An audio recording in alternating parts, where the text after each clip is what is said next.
High students, আবারও হাজির একটি ভিডিও নিয়ে তোমাদের সামনে। তোমরা কেমন আছো? আশা করি ভালোই আছো। তবু জানাবে কমেন্টের মাধ্যমে তোমরা কেমন আছো। আজকে আমি আবার একটা নতুন ক্লাস শুরু করতে যাচ্ছি, সেটা হলো অবশ্যই সেন্টেন্স নিয়ে।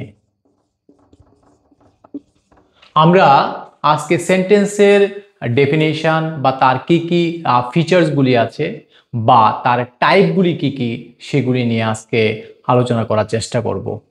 প্রথমে একটা সেন্টেন্স লেখা আছে, দেখো, শি ইজ হ্যাপি।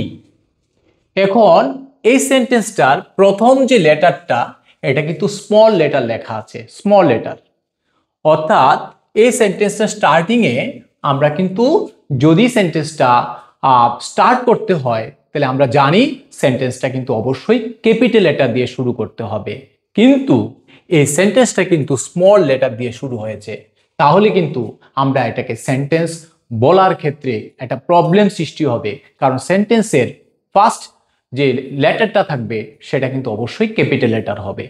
এবং আমরা জানি সেন্টেন্সটা যখন শেষ হবে তখন কিন্তু কোনো না কোনো একটা পাঞ্চুয়েশন মার্ক ইউজ করতেই হবে। হয়তোবা সেটা হতে পারে ফুল স্টপ, হতে পারে কোশ্চেন মার্ক, অথবা হতে পারে কোনো এক্সক্লেমেশন মার্ক।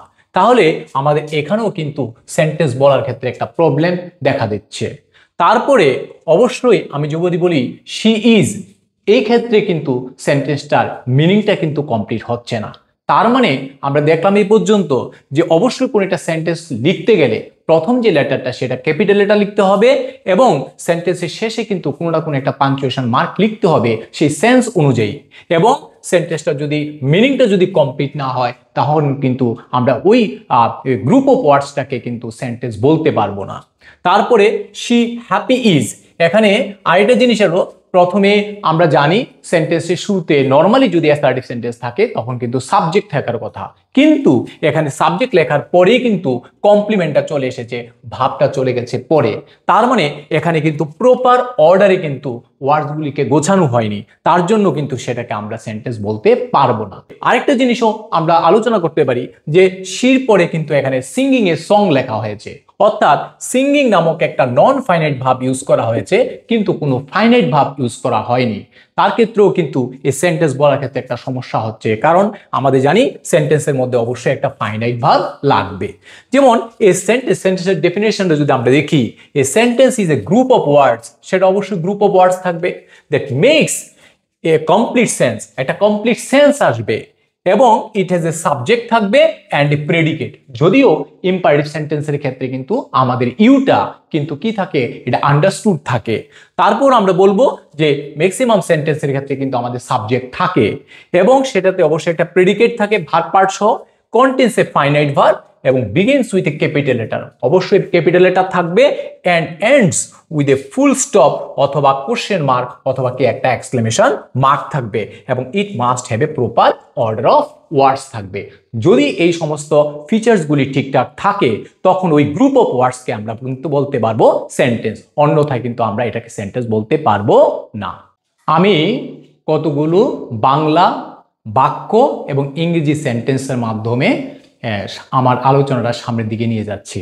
প্রথমে একটা সেন্টেন্স লেখা আছে, রাম বিদ্যালয়ে যায় বা আমি বিদ্যালয়ে যাই। তাহলে অবশ্যই কেউ একটা প্রশ্ন করেছিল যে তুমি কি বিদ্যালয়ে যাও, আর তার উত্তরটা সে বলছে আমি বিদ্যালয়ে যাই। বা রাম কি বিদ্যালয়ে যায়, তো উত্তরটা ছিল হ্যাঁ রাম বিদ্যালয়ে যায়। তাহলে দেখা যাচ্ছে এই যে রাম বিদ্যালয়ে যায়, এটা অবশ্যই এটা কোনো একটা প্রশ্নের উত্তর হয়েছে। অর্থাৎ যখনই কোনো এই ধরনের সেন্টেন্স থাকে তখন আমরা ওটাকে আমরা বলি অ্যাসার্টিভ সেন্টেন্স, আর বাংলাতে এটাকে আমরা বলি কি, বিবৃতিমূলক বাক্য।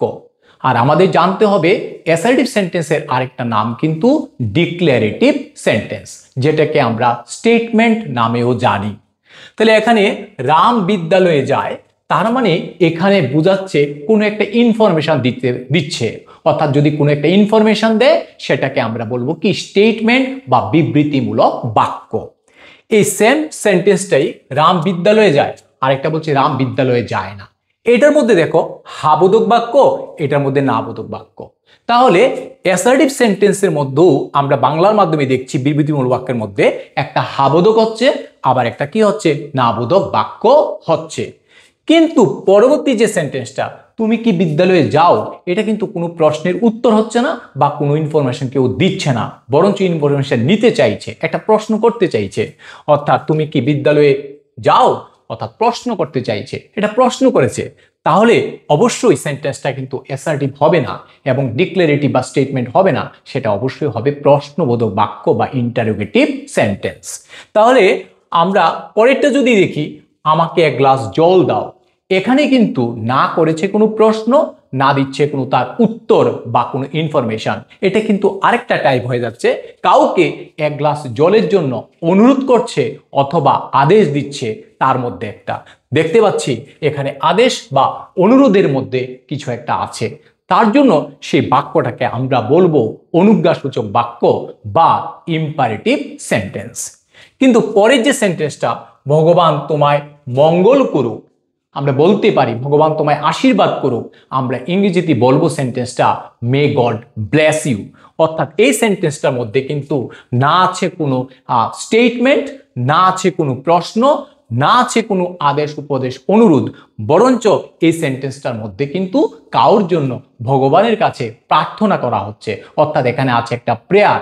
আর আমরা জানি কোন সেন্টেন্সের মধ্যে যদি প্রেয়ার বা উইশ থাকে, সেটা হয়ে যাবে অপটেটিভ সেন্টেন্স। এবং অপটেটিভ সেন্টেন্সের বাংলা হলো প্রার্থনা সূচক বাক্য, প্রার্থনা সূচক বা ইচ্ছা সূচক বাক্য। কিন্তু পরবর্তী সেন্টেন্সটা যে আছে, বাক্যটা আছে, সর্বনাশ তার বাবা আর নেই। অর্থাৎ কিছু একটা হারিয়ে গেছে, অর্থাৎ কেউ মারা গেছে বোঝা যাচ্ছে। অর্থাৎ এখানে কাউর কি কাজ করছে, আবেগ কাজ করছে। যেহেতু এখানে আবেগের কাজ করছে, তার খুব কষ্ট হচ্ছে, তার বাবা মারা গেছে তার জন্য, আরেকজনের, তার জন্য তার খুব কষ্ট হচ্ছে। এই জন্য এই সেন্টেন্সটাকে বলবো, যেহেতু আবেগ জড়িত, এটাকে বলবো আবেগসূচক বাক্য, এবং ইংরেজিতে আমরা বলবো এটাকে এক্সক্লেমেটরি সেন্টেন্স।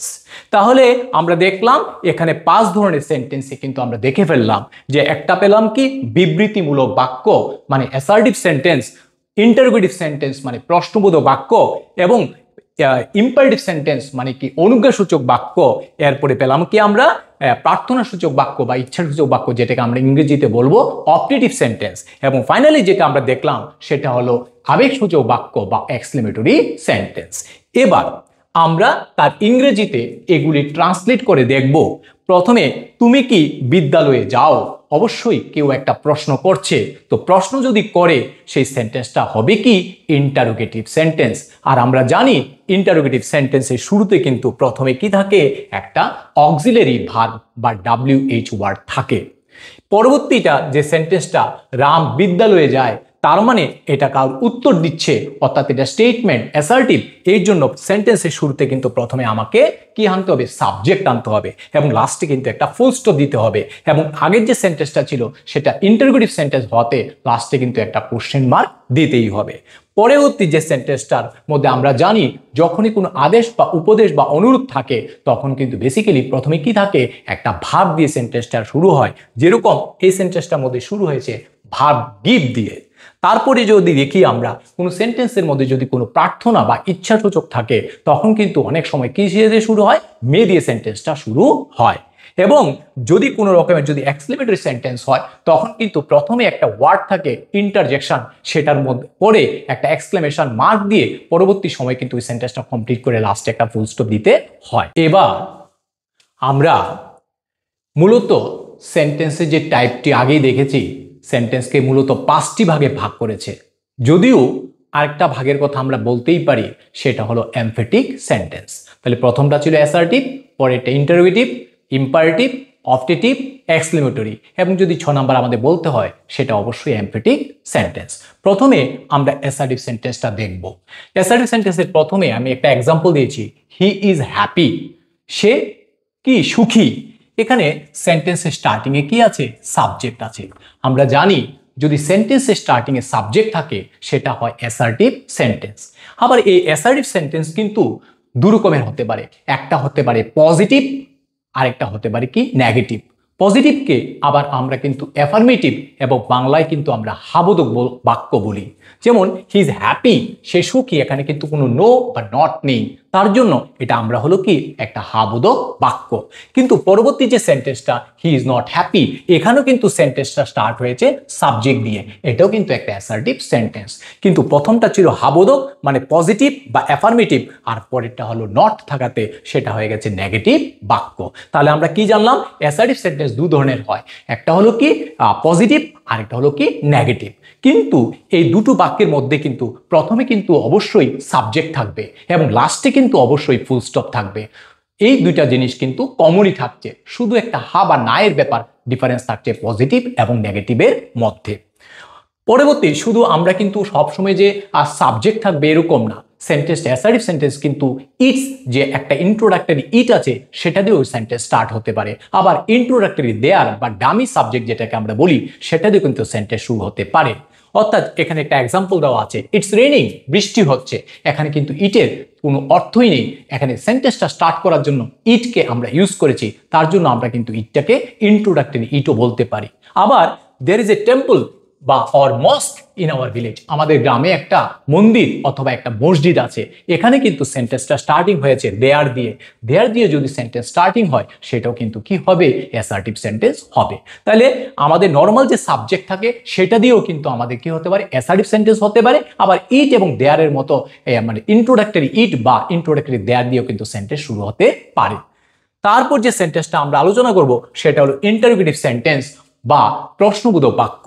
সেই প্রশ্নবোধক বাক্য কিন্তু আবার দু ধরনের হয়, একটা হয় কি ইয়েস নো কোশ্চেন, যেটার উত্তরটা আমি হা বা নাতে দিতে পারবো, কিন্তু আবার কতগুলি কোশ্চেন আছে যেটার উত্তর হা বা নাতে দেওয়া যায় না, সেটাকে আমরা বলবো WH কোশ্চেন। এবং যদি ইয়েস বা নো হয় তখন কিন্তু আমরা দেখবো সেন্টেন্সের স্টার্টিংয়ে কিন্তু কোনো না কোনো অক্সিলারি ভাব বসছে। কিন্তু যদি ইন্টারোগেটিভ সেন্টেন্স হয় তখন কিন্তু অবশ্যই সেন্টেন্সটা স্টার্টিংয়ে কিন্তু অবশ্যই আমাদের কি করতে হবে, কোনো না কোনো একটা WH ওয়ার্ড লিখতে হবে। তাহলে এখানে সেন্টেন্সটা যে আছে প্রথমটা do you go to school, এই যে সেন্টেন্সটা লাস্টে কিন্তু একটা কোশ্চেন আছে, যদি ইন্টারোগেটিভ সেন্টেন্সের শেষে কিন্তু কোশ্চেন মার্ক দিতে হবে এবং সেন্টেন্সের শুরুতে হয় কোনো WH ওয়ার্ড বা কোনো একটা অক্সিলারি বা থাকতে হবে। তাহলে কিন্তু এখানে আমরা দেখতে পাচ্ছি সেন্টেন্সের শুরুতে কিন্তু ডু আছে। তাহলে প্রশ্নটা হচ্ছে do you go to school, তুমি কি স্কুলে যাও, তাহলে এটা উত্তরটা হা বা নাতে দেওয়া যায়, বলতে পারা যায় যে হা যাই অথবা যাই না, উত্তরটা হা বা নাতে দেওয়া যায়, তার জন্য এটাকে বলবো আমরা ইয়েস নো কোশ্চেন। কিন্তু এটার মধ্যে কিন্তু কোনো নো বা নট নেই, তার জন্য এটাকে বলো ইন্টারোগেটিভ সেন্টেন্স, কিন্তু এটা পজিটিভ বা অ্যাফার্মেটিভ। কিন্তু পরের যে সেন্টেন্সটা don't you go to school, তুমি কি স্কুলে যাও না, এটা কোশ্চেন, কিন্তু এটা একটা নেগেটিভ সেন্টেন্স হয়ে গেছে। তাহলে ইন্টারোগেটিভ সেন্টেন্স যেমন দুই ধরনের হয়, ইয়েস নো কোশ্চেন এবং WH কোশ্চেন। আবার ইয়েস নো কোশ্চেনে কিন্তু আমরা ইচ্ছে করলে হা বা নাতে করা যাবে, পজিটিভ এবং নেগেটিভ করা যাবে। সেম যদি আমাদের WH কোশ্চেনগুলি থাকে তখন সেটাকেও আমরা কিন্তু পজিটিভ বা নেগেটিভ করতে পারবো। যেমন এখানে যে সেন্টেন্সটা লেখা আছে why don't you go to school, তুমি কেন স্কুলে যাও না, এখানে কিন্তু যেহেতু WH দিয়ে শুরু হয়েছে তাহলে আমরা এটাকে ইয়েস নো কোশ্চেন বলবো না, এটাকে বলবো কি WH কোশ্চেন। এবং যেহেতু এটার মধ্যে একটা নট আছে তার জন্য সেটা হয়ে গেছে কি ইন্টারোগেটিভ সেন্টেন্সের মধ্যে নেগেটিভ সেন্টেন্স। আরেকটা সেন্টেন্স তো আমরা বলতেই পারি যে why did you go to school yesterday, তাহলে এই সেন্টেন্সটা কিন্তু কি হয়েছে, যেহেতু সেন্টেন্সটা শুরু হয়েছে WH ওয়ার্ড দিয়ে সেটা ইন্টারোগেটিভ সেন্টেন্স তো হবেই, এবং লাস্টে একটা কোশ্চেন মার্ক আছে সেটা কিন্তু ইন্টারোগেটিভ সেন্টেন্স হলো, কিন্তু এটার মধ্যে কি নেই, কোনো নট নেই। এবার আমরা অ্যাসার্টিভ সেন্টেন্সের স্ট্রাকচারটা একটু দেখব কি আছে। প্রথমে I shall not do the work, আমি কাজটা করব না। অর্থাৎ নর্মালি যদি অ্যাসার্টিভ সেন্টেন্স হয় প্রথমে কিন্তু বসে সাবজেক্ট, তারপরে বসে কি ভার্বের প্রেজেন্ট ফর্ম বা ভার্ব বসে, মেইন ভার্ব বসে এখানে। তাহলে মেইন ভার্ব প্রথমে বসবে কি সাবজেক্ট, তারপরে বসবে কি মেইন ভার্ব, তারপরে বসবে অবজেক্ট বা কমপ্লিমেন্ট, যে কোনো পার্ট থাকে সেটা বসবে। তাহলে অ্যাসার্টিভ সেন্টেন্সের প্রথমে কি বসে সাবজেক্ট থাকে, তারপরে ভার্ব বসে, তারপরে কি বসে অবজেক্ট বসে। কিন্তু যদি আমাকে অক্সিলারি ভার্ব বসাতে হয় তখন কোথায় বসবে, সাবজেক্ট এবং মেইন ভার্বের মাঝখানে বসবে অক্সিলারি ভার্বটা।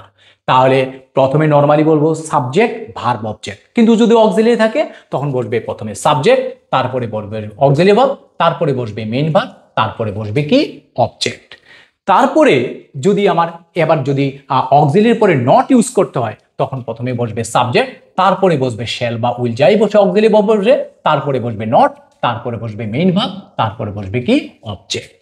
তাহলে দেখলাম আমরা অ্যাসার্টিভ সেন্টেন্স। আর ইন্টারোগেটিভ সেন্টেন্সে প্রথমে কিন্তু কি বসে, ডাব্লিউএইচ ওয়ার্ড বসে, প্রথমে ডাব্লিউএইচ ওয়ার্ড বসবে। যদি ডাব্লিউএইচ ওয়ার্ড না থাকে তখন আমাদের প্রথমে বসাতে হবে অক্সিলারি ভার্ব।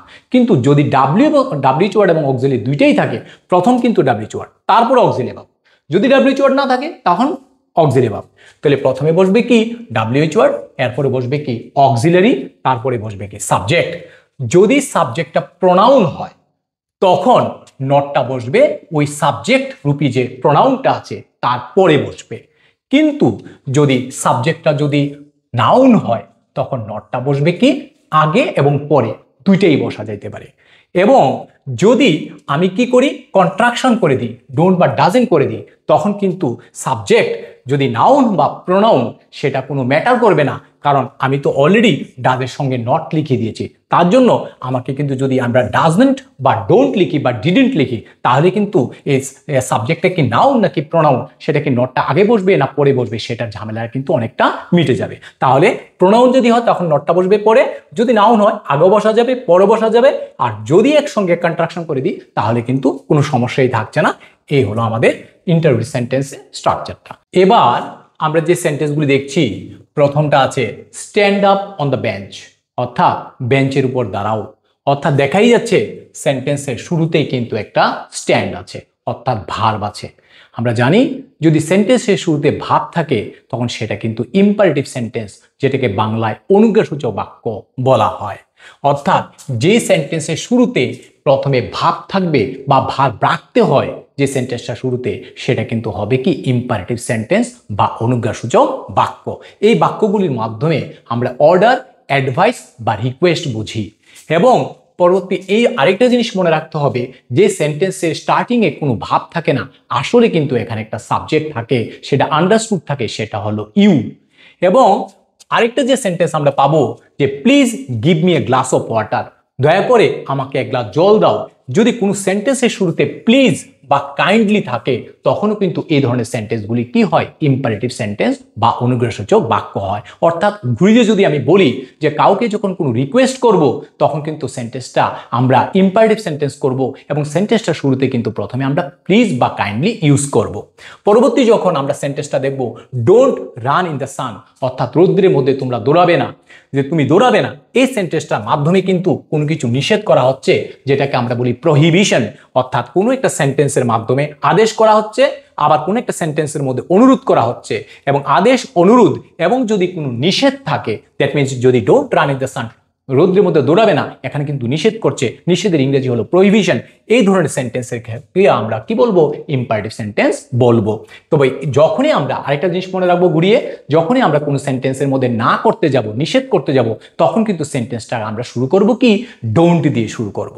আবার যখন কোনো সেন্টেন্সের শুরুতে লেট থাকে সেটাও কিন্তু ইম্পারেটিভ সেন্টেন্স হয়। কিন্তু আবার লেট কিন্তু তিন ধরনের থাকে, ইউজ থাকে। যেমন প্রথমে যদি আমরা একটা ইউজ দেখাই, লেটস গো হোম, এই সেন্টেন্সের মাধ্যমে কিন্তু কাউকে প্রপোজ করা হচ্ছে এবং এখানে যে প্রপোজ করছে সেও কিন্তু নিজে কাজটা করতে রাজি আছে এবং যাকে প্রপোজ করা হচ্ছে সে দুইজন মিলেই কিন্তু কাজটা করবে। তখন সেটাকে আমরা বলবো কি লেটস গো হোম। এরকম যদি সেন্টেন্স থাকে এটাকেও আমরা কি বলবো, এটাকে আমরা ইম্পারেটিভ সেন্টেন্স বলবো। আরেকটা যদি সেন্টেন্স দেখি লেট মি গো হোম, অর্থাৎ এখানে যে কথাটা বলছে শুধু তাকে কিন্তু যাওয়ার জন্য সে অনুরোধ করছে, তাকে অ্যালাউ করার জন্য অনুরোধ করছে, সেটাও কিন্তু এখানে রিকোয়েস্টই বোঝাচ্ছে। তাহলে রিকোয়েস্টও যদি লেট দিয়ে হয় তখন সেটা কিন্তু আমরা ইম্পারেটিভ সেন্টেন্স বলবো। আরেকটা হলো কি let her do what ever she likes, অর্থাৎ তাকে সেই কাজটাই করতে দাও যেটা সে করতে চায়। এখানে কিন্তু অনুরোধটা কিন্তু আরেকজনের জন্য করা হচ্ছে, এখানে স্পিকার অন্য আরেকজনের জন্য করছে। তাহলে প্রথমটা দেখলাম লেট দিয়ে যদি আস থাকে তখন হচ্ছে কি প্রপোজাল বা প্রস্তাব, সাজেশন, অর্থাৎ সামনে যে বলছে সে এবং যাকে বলছে তারা দুজনে মিলে কাজটা করবে, তখন সেটা হবে লেটস ইউজ করব। অর্থাৎ আমরা যদি বলি যে কাউকে যদি কোনো প্রস্তাব দিই যে কাজটা চলো তুমি আর আমি মিলে করব, তখন কিন্তু সেন্টেন্সটা স্টার্ট করব কি লেট আস বা লেটস দিয়ে স্টার্ট করব। আবার যখন নিজের জন্য কাউকে অনুরোধ করব তখন কিন্তু সেন্টেন্সটা শুরু করব কি লেট মি দিয়ে। আবার যখন অন্যের জন্য যখন কোনো অনুরোধ করব কাউর কাছে তখন কিন্তু আমরা সেন্টেন্সটা স্টার্ট করব কি লেট দিয়ে শুরু করব। এবার যদি এটা হার হতে পারে, হিম হিম হতে পারে, দেম হতে পারে, রাম হতে পারে, যাই হোক না কেন, থার্ড পারসন হোক না কেন, সেখানে আমরা কি করব, লেটের পরে সেটা লিখবো। এবং কিন্তু লেটের পরে কিন্তু অবশ্যই আমাকে এই বেস ফর্মটা লিখতে হবে, কারণ লেটের পরে সবসময় কি বসে, বেস ফর্মটাই বসে। এবার আমরা যদি দেখি যে পরের যে সেন্টেন্সটা যদি দেখি, মে ইউ বি হ্যাপি, তুমি সুখী হও, এখানে কিন্তু কোনো রকমের আদেশ উপদেশ অনুরোধ কিন্তু কিছু বোঝাচ্ছে না, জাস্ট বোঝাচ্ছে কেউর মনের ইচ্ছা। আর ইচ্ছা যদি থাকে সেটাকে আমরা বলবো কি, ইচ্ছাসূচক বাক্য বা optative sentence. May God bless you, ভগবান তোমায় আশীর্বাদ করুক, এখানেও কিন্তু ভগবানের কাছে আমরা প্রার্থনা করছি, সেটাও কিন্তু কি হবে, প্রার্থনাসূচক বাক্য বা কি হবে, অপটেটিভ সেন্টেন্স। নেক্সট যে সেন্টেন্সটা আমরা দেখতে পাচ্ছি সেটা হলো কি, মে ইউ রুইন, অর্থাৎ তুমি ধ্বংস হয়ে যাও, তুমি অর্থাৎ তুমি গোল্লায় যাও, অর্থাৎ তোমার কি করছি, আমি অভিশাপ কামনা করছি। তাহলে কিন্তু আমরা দেখছি কোনো সেন্টেন্সের মাধ্যমে ইচ্ছা প্রকাশ করা হয়, আবার কোনো সেন্টেন্সের মাধ্যমে প্রার্থনা করা হয়, এবং কোনো সেন্টেন্সের মাধ্যমে কিন্তু কাউকে অভিশাপ দেওয়া হয়। এই তিনটা সেন্টেন্সে কিন্তু কি হবে, অপটেটিভ সেন্টেন্স হবে। এবং ফোর্থ নাম্বার যে বাক্যটা আছে, I wish I had a car, আমার খুব ইচ্ছে হয় আমার যদি একটা গাড়ি থাকতো, এখানে কিন্তু ইচ্ছাই বোঝাচ্ছে। অর্থাৎ এই ধরনের যদি তুমি কাউকে বলো, বা আমি যদি বলি যে আমার যদি একটা কি থাকতো, বাড়ি থাকতো, তখন আমরা সেন্টেন্সটা এইভাবে শুরু করতে পারি, I wish I had a house.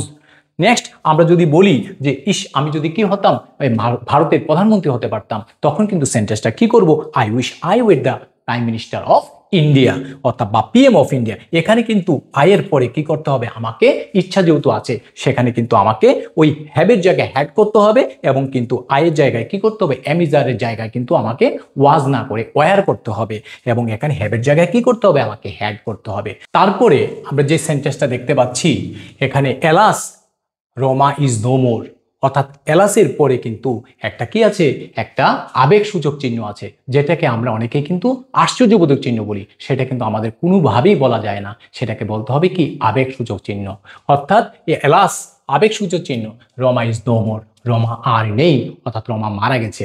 অর্থাৎ এখানে তার মধ্যে কি করছে, হতাশা বা দুঃখ কাজ করছে। অর্থাৎ এই ধরনের সেন্টেন্সগুলি যদি কোনো সেন্টেন্সের মধ্যে যদি এক্সক্লেমেশন মার্ক থাকে বা আবেগসূচক চিহ্ন থাকে, তখন সেটাকে অবশ্যই আমরা কি বলবো, এক্সক্লেমেটরি সেন্টেন্স বলবো। যেমন হুরা, যদি কোনো একটা আনন্দের ব্যাপার থাকে, we have won the match, আমরা তো ম্যাচটা জয় করেছি। যদি আনন্দ থাকে তখন আমরা লিখবো হুরা, যদি কোনো দুঃখ থাকে তখন আমরা লিখবো কি, এলাস, মানে যেটা সর্বনাশ আমরা বলি। আবার কিন্তু কাউকে যদি প্রশংসা করা হয়, কোনো কিছু ভালো কিছু করেছে, তখন সেটা কিন্তু আমরা শুরু করতে পারবো ব্রাভো দিয়ে, যেটাকে আমরা বলি সাবাস, ওয়েল ডান, মানে that means you have done well.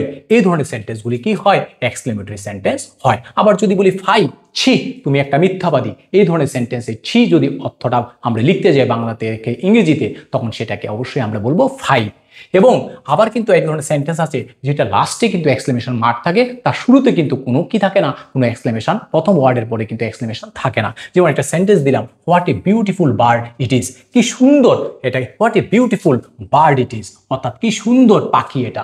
এই সেন্টেন্সের শেষে কিন্তু কি আছে, একটা এক্সক্লেমেশন মার্ক আছে। তবে খেয়াল রাখতে হবে, ডাব্লিউএইচ ওয়ার্ড থাকলে কিন্তু এটা ইন্টারোগেটিভ সেন্টেন্স হতে পারে, আবার কিন্তু এক্সক্লেমেটরি সেন্টেন্সও হতে পারে।